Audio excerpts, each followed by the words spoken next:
odayaashii waxgaradka deegaanka Buuhoodle ayaa maanta sii daayay laba maxbuus oo lagu qabtay dagaalkii dhawaan ka dhacay duleedka deegaanka Buuhoodle.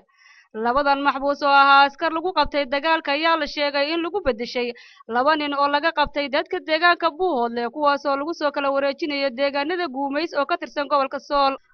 arrintaasi waxaa warbaahinta u sheegay Xaaji Maxamuud Xaaji Cumar Camay oo ka mid ah odayaasha dhaqanka ee Buuhoodle. nimankan marka ugu horreysay waa nimankii maxaabiista lagu soo qabtay ilaa maalintiina halkan aynu ku haynay marka waxaanu xorriyadooda siinay marka saacadan laga bilaabo waxaanu siinayna waxa weeye waa dad la soo khalday oo masaakiina dad baa soo khalday marka annagu haddii aanu qabanay xaq baanu u leenahay inaanu sii dayno ilaalino sharaftooda ilaalino iyagoo nabad qabaanu sii daynay cid kastana waxaanu ka codsanay sidaas oo kale maxaabiista in loo galo oo loo hagaajiyo oo loo sii daayo xorriyadooda la siiyo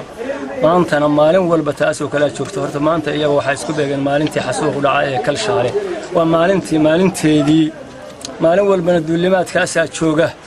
maalin walbana raasa dadka loo qabanaya maalin walba saasa dadka loo xasuuqaya waxaan leenahay dadka la xasuuqayo xasuuqaha laga daayo dadka la leeyahay shacabka leynta laga daayo laba maxaabiis oo kale ayana leeyahay waa la soo deenayaa oo la doonayaa in la isku soo bedelo oo yana xagga laga soo deenayo oo leeyahay maanta hal isdhaafsado kuwaana way jiraan Guumeys yaa lagu kala bedelayaa la isugu tagayaa ilaa maanta qoladii kale barca imka laga soo qaaday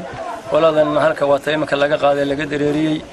dhanka kale odayaasha ayaa ka waramay xaaladda deegaanadii lagu dagaalamay waxa ayna sheegeen in xaaladdu wali sideedii hore ay tahay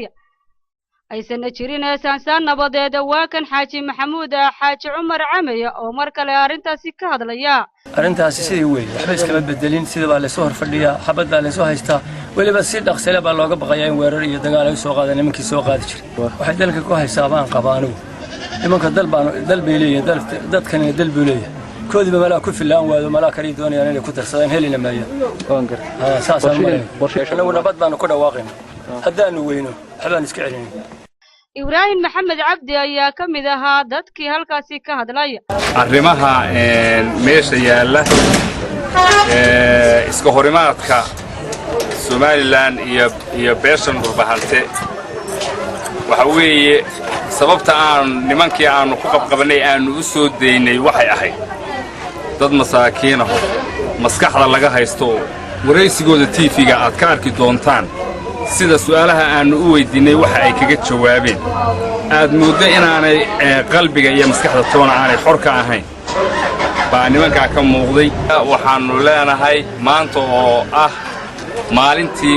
Kalshaale la weeraray maalinteedii oo sanad guuradeedii xasuuqi ka dhacay Kalshaale ay tahay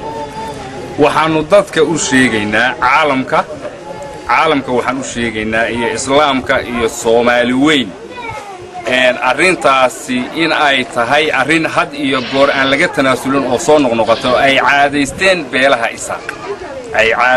beelaha isaaq duulaanka joogtada ay ku soo qaadayaan beelaha bariga harti annagu dad islaam baanu nahay naftooda dooni mayno maalkooda dooni mayno cirdigooda dooni mayno gurigooda dooni mayno maalkooda iyo gurigooda iyo deegaankooda iyo dhulkooda midna ma rabno waxaanu rabnaa inay noo nabadgeliyaan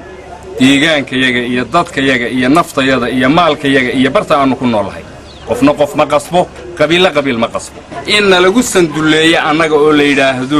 isaaq baad wax la leedahay waad ku sandulaysan tahay arrintaasi waa arrin aan la qaadanay waa arrin aan naga dhaadhacay waa arrin la isku dilo waa arrin fool xun waa arrin haddii miyad qabliga wad hadii aanu xaal ka leenahay run ahaantii. maxaabiistan maanta ay sii daayeen dadka deegaanka Buuhoodle ayaan ahayn maxaabiistii ugu horeysay oo lagu qabto dagaal ayna sii daayaan dadka deegaanka Buuhoodle. Maliyuun Axmed Xasan.